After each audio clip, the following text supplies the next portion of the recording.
May honor ba tayo? Yes, sir! Lakasan mo, may honor ba tayo? Yes, sir! O sino nagbe-birthday ngayon?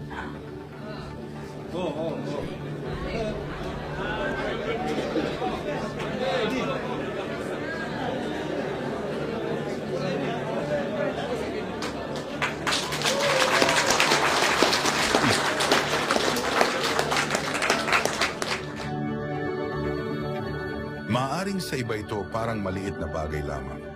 Ngunit sa nakatanggap ng relo ay malaking bagay sa kanya. Madadala niya hanggang pagtanda niya, isang alaala na minsang isang panahon, isang pangulo ng bansa binigyan ako ng relo. Oo, relo lang sa iba. Ngunit ang paglaanan ka ng oras ng isang presidente ay isang malaking pribilehiyo sa sinumang tao. Ito ay isang alaalang hindi kayang tumbasan ng pera.